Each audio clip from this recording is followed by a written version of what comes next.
से कर रहे हैं। बजट पर राष्ट्रपति के अभिभाषण को लेकर प्रधानमंत्री मोदी का आज लोकसभा में होने वाला संबोधन टल गया है और इसे लेकर बड़ी खबर आ रही है कि विपक्ष ने रणनीति बनाई थी कि अगर प्रधानमंत्री बोलेंगे तो विपक्ष की महिला सांसद उनका विरोध और घेराव करेंगी, लेकिन प्रधानमंत्री के बोलने से पहले ही विपक्षी सांसदों ने वहां पर हंगामा शुरू कर दिया, जिसके बाद सदन की कार्यवाही कल तक के लिए स्थगित कर दी गई है। हमारे सहयोगी अनूप गुप्ता इस पर ज्यादा जानकारी दे रहे हैं। जी अनूप, रणनीति बनाई गई थी विपक्ष द्वारा, लेकिन फिलहाल प्रधानमंत्री का अभिभाषण टल गया है। कल ये भाषण फिर से होगा या जब भी होगा तो विपक्ष कैसी रणनीति के साथ उतरेगा? देखिए, आपको बता दूं कि आज शाम 5 बजे प्रधानमंत्री नरेंद्र मोदी को राष्ट्रपति के अभिभाषण पर जवाब देना था। ये महत्वपूर्ण होता है जवाब, और ये कार्यक्रम तय था, ये समय तय था। लेकिन उस जब सदन की कार्रवाई शुरू हुई, तत्काल जो है वो आसन ने इसको कल तक के लिए स्थगित कर दिया। और उस समय सभी के लिए ये आश्चर्य का विषय था कि तय कार्यक्रम होने के बावजूद जो है प्रधानमंत्री का जो अभिभाषण है उसको क्यों टाला गया। लेकिन बाद में जो बीजेपी के सांसद हैं उन्होंने बताया कि किस तरीके से विपक्ष ने अपनी रणनीति बनाई थी। विपक्ष ने किस तरीके से महिला सांसदों को आगे किया था। महिला सांसद सदन की कार्रवाई शुरू होने से पहले ही जो विपक्ष की सांसद थी महिला, वो वेल पे आ गई थी। यहाँ तक की रणनीति थी कि प्रधानमंत्री नरेंद्र मोदी जहां पर बोलेंगे वहां पर घेराव किया जाएगा। कहीं ना कहीं ये स्थिति बहुत ही विकट हो जाती, और इन सभी को देखते हुए जो है वो आसन ने कल तक के लिए लोकसभा की कार्रवाई स्थगित कर दी। अब रहा सवाल कि कल क्या प्रधानमंत्री नरेंद्र मोदी जवाब दे पाएंगे, क्योंकि राहुल गांधी की तरफ से और कांग्रेस की तरफ से ये साफ कर दिया है कि अगर राहुल गांधी को बोलने का मौका नहीं दिया जाता है तो वो प्रधानमंत्री को भी बोलने नहीं देंगे। तो ऐसे में तकरार बरकरार है। अब देखना होगा कि कल क्या होता है इस विषय में। बिल्कुल, आप नजर बनाए रखिए। जानकारी के लिए शुक्रिया अनूप आपका। फेविक्विक या दूसरा कोई केमिकल अगर हाथ पर चिपक जाए तो उसे छुड़ाना बहुत मुश्किल हो जाता है, लेकिन जब आंख चिपक जाए फिर क्या होगा? सावधान करने वाली यह खबर देखिए।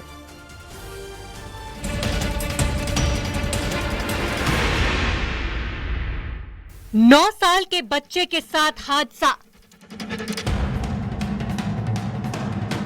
फेविक्विक से चिपक गई आंख।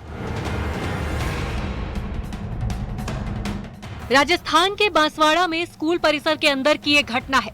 तीसरी कक्षा में पढ़ने वाला छात्र राधेश्याम स्कूल तो गया था, लेकिन खेलने के दौरान कुछ ऐसा हुआ कि राधेश्याम पर बड़ी विपदा आ गई। बताया जा रहा है कि खेल खेल में उसकी आंखों में फेविक्विक चला गया। इसके बाद उसकी आंख में जलन होने लगी, जिससे दोनों आंखों की पलकें कुछ ही देर में बुरी तरह चिपक गई। बच्चा बुरी तरह रोने लगा। उसकी कैसी हालत रही होगी ये अंदाजा लगाना मुश्किल नहीं है। जैसे ही स्कूल स्टाफ और टीचरों को इसकी खबर मिली तो उन्होंने तुरंत परिजनों को सूचना दी। ये सुनकर परिजन भी बुरी तरह घबरा गए। परिजन राधेश्याम को कुशलगढ़ हॉस्पिटल लेकर पहुंचे। केमिकल की वजह से उसकी आंखें बुरी तरह चिपक गई थी। प्राथमिक उपचार के बाद उसे जिला अस्पताल रेफर कर दिया गया। कुशलगढ़ थाना क्षेत्र के बावलिया पाड़ा गांव में की ये घटना है। बच्चा जहां दर्द में है तो वहीं परिजन बेहद परेशान है। अब सब यही उम्मीद लगा रहे हैं कि बस किसी तरह बच्चे की आंख ठीक हो जाए। राधेश्याम, पिता का नाम देव सिंह, तीसरी क्लास में पढ़ता है, और गांव का नाम बावलियापाड़ा पंचायत।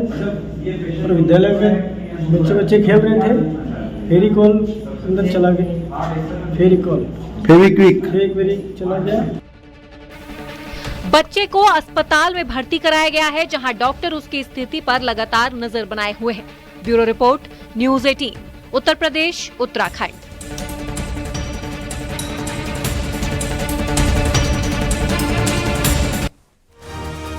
मनोज वाजपेयी की अपकमिंग फिल्म घूसखोर पंडित टीजर रिलीज होने के बाद विवादों में फंस गई। नीरज पांडे के निर्देशन में बनी ये फिल्म, जिसका टीजर आज ही जारी हुआ। फिल्म के नाम को लेकर सोशल मीडिया में यूजर्स नाराज हैं।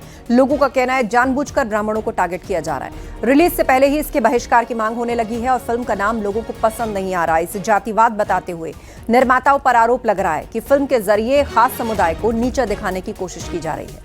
वहीं अयोध्या और प्रयागराज के संतों ने फिल्म के टाइटल पर नाराजगी जताई और इसे ब्राह्मण समाज का अपमान बताया।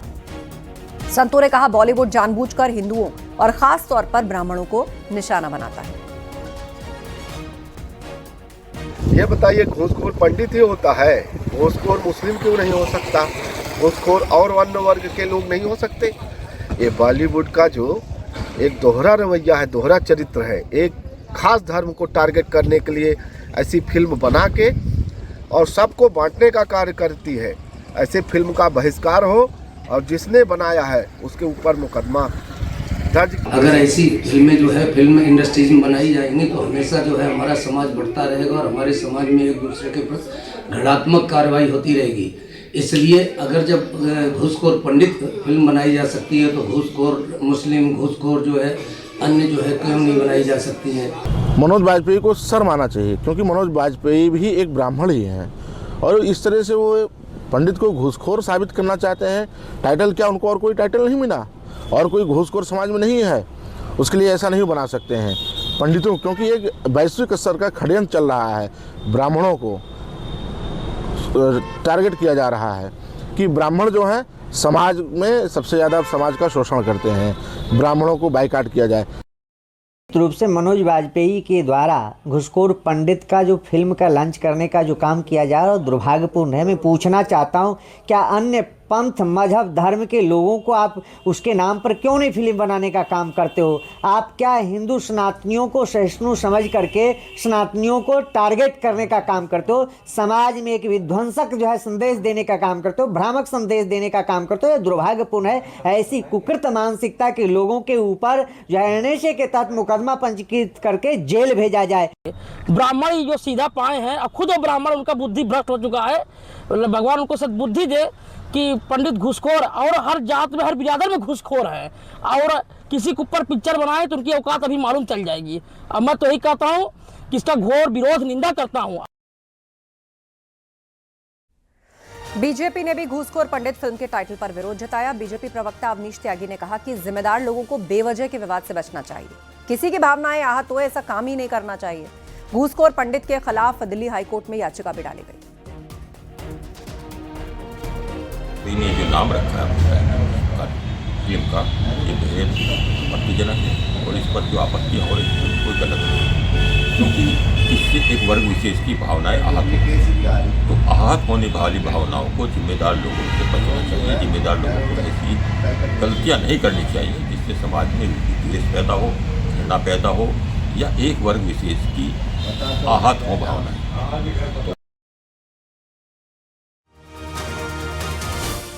घूसखोर पंडित के खिलाफ दिल्ली हाईकोर्ट में याचिका। फिल्म रिलीज से पहले रोक की मांग। फिल्म के टाइटल को लेकर जताई गई आपत्ति। तो नीरज पांडे है फिल्म के निर्देशक। घूसखोर पंडित के खिलाफ दिल्ली हाईकोर्ट में याचिका भी डाली गई है और रिलीज से पहले इस पर रोक लगाने की मांग की गई है। फिल्म के टाइटल को लेकर आपत्ति जताई गई थी और कहा था कि ये एक बिरादरी को जानबूझ करके नीचा दिखाने के लिए, लज्जित करने के लिए और एक तरीके से मनोवैज्ञानिक हिंसा इसको कहा जाना चाहिए।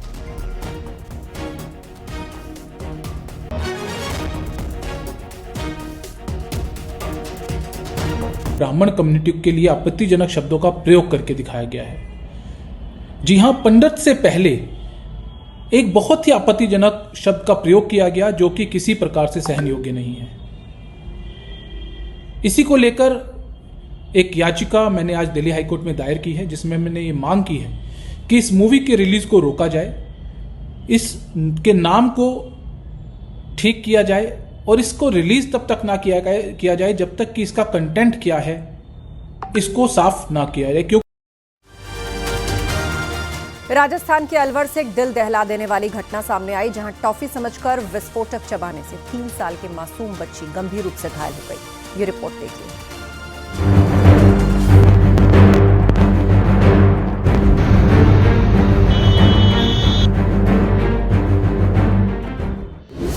ये टॉफी ले सकती है जान। जानलेवा टॉफी से सावधान।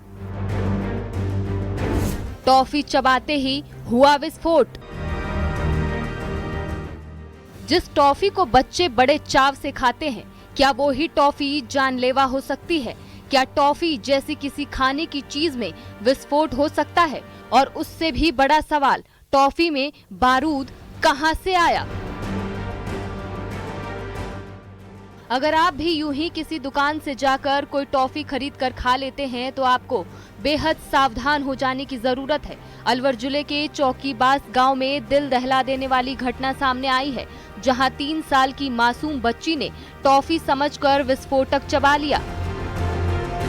बच्ची अपनी बड़ी बहन के साथ गांव के ही एक किराने की दुकान पर टॉफी लेने गई थी।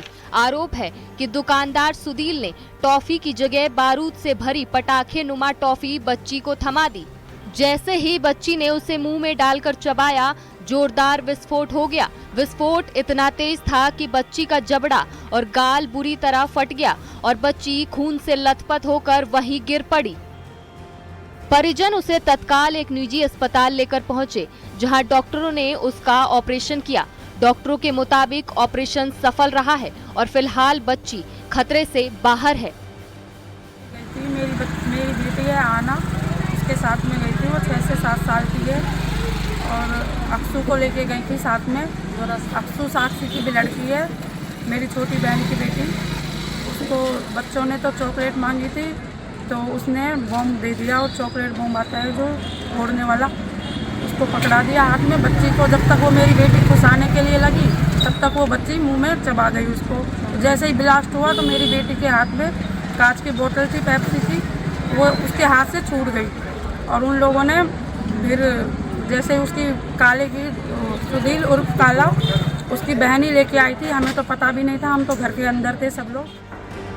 तो वहीं परिजनों की रिपोर्ट के आधार पर रामगढ़ थाने में केस दर्ज किया गया है। पूरे मामले में आरोपी दुकानदार का कहना है कि बच्ची को चोट सड़क पर गिरने और कोल्ड ड्रिंक की कांच की बोतल लगने से आई। चौकी गांव में निकिता ने अपनी बच्ची के मुंह में कोई विस्फोटक पदार्थ की से विस्फोट करने के संबंध में एक रिपोर्ट दी है, जिस पर प्रकरण पंजीबद्ध कर अनुसंधान किया जा रहा है। बच्ची को हॉस्पिटल में एडमिट कराया गया है, उसका ऑपरेशन और इलाज कराया जा रहा है और मुकदमे में अनुसंधान जारी। रिपोर्ट के बाद पुलिस ने आरोपी दुकानदार को डिटेन कर पूछताछ शुरू कर दी है और मामले की गंभीरता को देखते हुए एफएसएल जांच और विशेषज्ञों की राय ली जा रही है। बच्ची के मुंह में आखिर विस्फोट कैसे हुआ, ये तो जांच के बाद ही पता चल पाएगा। अलवर से नितिन तिवारी की रिपोर्ट। मुरादाबाद में 2 लड़कियां घर से गायब हो गईं। परिजनों ने दोनों के गुमशुदा होने की पुलिस में तहरीर दी, लेकिन बाद में पता चला कि दोनों ने शादी कर ली है। पूरा मामला आपको इस रिपोर्ट में दिखाते हैं।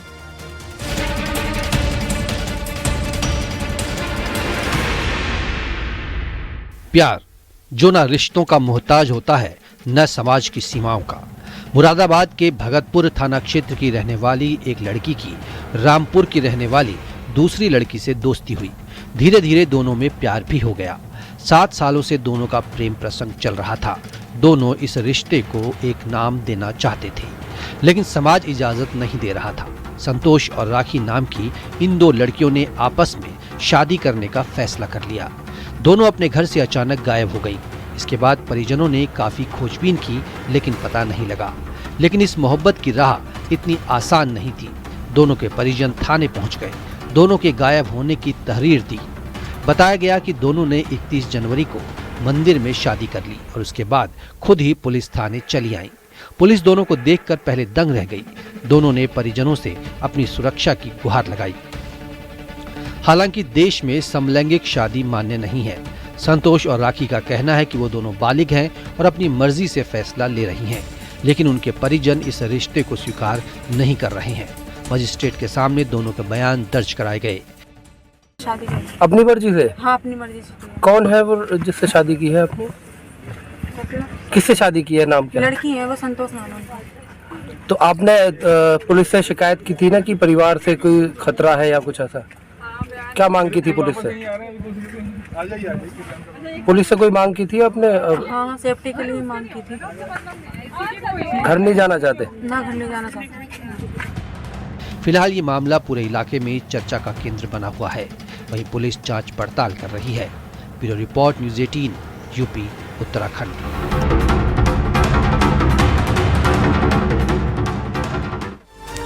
और नोएडा से खबर है, 3 कारों को आग के हवाले किया। मानसिक तौर पर बीमार बताया जा रहा है आरोपी। देर रात 3 कारों में उसने आग लगा दी। पुलिस ने आरोपी शोएब को अरेस्ट किया। थाना सेक्टर 20 क्षेत्र का ये पूरा मामला है जिसको अरेस्ट किया गया है। बताया जा रहा है उसकी मानसिक हालत ठीक नहीं है।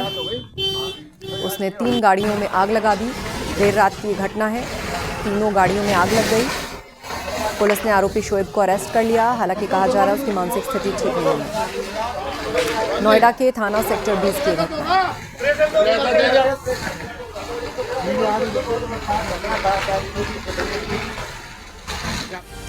और बड़ी खबर गाजियाबाद से, 3 बहनों की सुसाइड का मामला। पिता पर था करीब 2 करोड़ का कर्ज। सोर्सेज से यह खबर मिल रही है। पिता ने बेटियों के मोबाइल छीनकर बेच दिए थे। इससे आहत तीनों बेटियों ने कूदकर जान दे दी। तीनों ने अपना नाम मारिया, एलिजा, सिंडी रखा हुआ था। परिवार के लोग बेटियों से नाराज थे। बेटियां कोरियन कल्चर को चाहती थीं अपनाना। सूत्रों के हवाले से तमाम जानकारियां मिल रही हैं। 3 बच्चियों की सुसाइड से जुड़ा मामला। सूत्रों के मुताबिक बच्चियों के पिता ने बच्चियों के मोबाइल को छीनकर बेच दिया था। इससे आहत थीं ये तीनों बच्चियां। कोरियन कल्चर को ये अपनाना चाहती थीं। परिवार के लोग नाराज थे मोबाइल की लत से। सूत्रों की माने तो तीनों ने अपना नाम मारिया, एलिजा और सिंडी रखा हुआ था। पिता पर तकरीबन 2 करोड़ का कर्ज था। अमित राणा ज्यादा जानकारी दे रहे हैं। जी अमित। देखिए, आपको बताना चाहूंगा, जैसे ही ये सुबह खबर मिलती है कि 3 नाबालिग बच्चियों ने अपने 9वीं मंजिल से कूदकर आत्महत्या कर ली, उसके बाद से लगातार पुलिस इसकी तफ्तीश में जुटी हुई थी। और जैसे जैसे मामला खुलता जा रहा है, जैसे चलता गया, वैसे वैसे तफ्तीश में नई चीजें सामने निकल कर आती रही। शुरुआती दौर में ये लग रहा था कि जो कोरियन गेम है उसको लेकर तमाम चीजें की जा रही हैं, लेकिन जैसे जैसे पुलिस की तफ्तीश बढ़ी उसमें ये निकल कर आया कि जो तीनों बच्चियां थी कोरियन कल्चर से बहुत ज्यादा प्रभावित थी। और यही कारण भी रहा कि इन्होंने अपना नाम भी चेंज कर लिया था। तीनों ने अपना नाम चेंज किया था।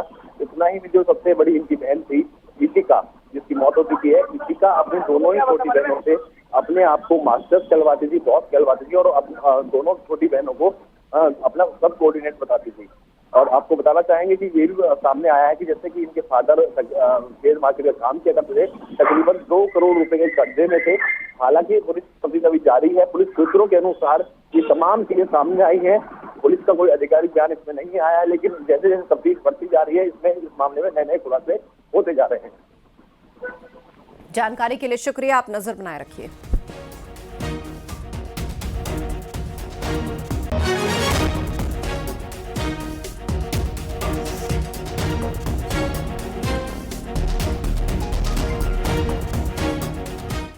सीएम योगी की वजह से कानपुर की मूक बधिर लड़की खुशी के जीवन को नया आयाम मिला। पहले वो ना बोल पाती थी, ना सुन पाती थी, लेकिन अब उसकी सर्जरी से काफी सुधार आया है।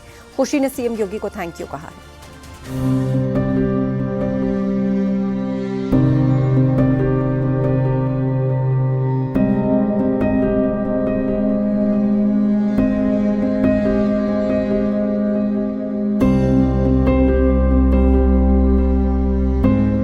कानपुर की मूक बधिर लड़की खुशी गुप्ता, जिसके जीवन में सालों से अंधेरा था, न बोल पाती थी न सुन पाती थी, लेकिन अब उसके जीवन को एक नई शुरुआत मिली है। और ये सब संभव हो पाया है सीएम योगी आदित्यनाथ की वजह से। और अब खुशी सीएम योगी को थैंक यू कह रही है।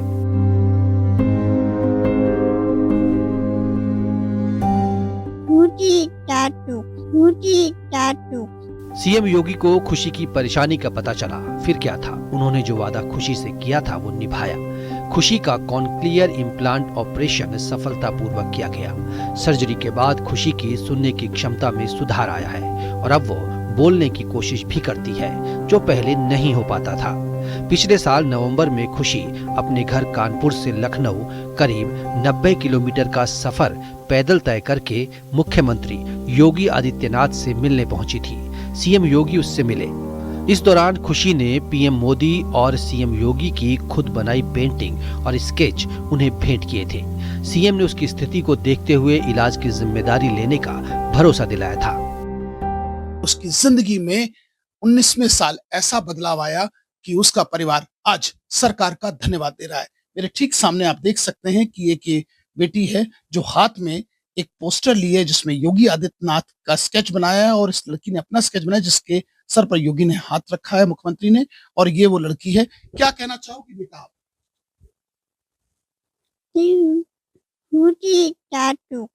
आप समझ सकते हैं क्योंकि अभी इसने बोलना शुरू किया है और इसका ये कहना है, योगी जी थैंक यू।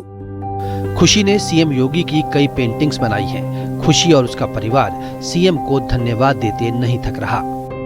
बताया ये बच्ची आपकी बोल नहीं पाती, सुन नहीं पाती, उसका काउंसलिंग प्लान होगा।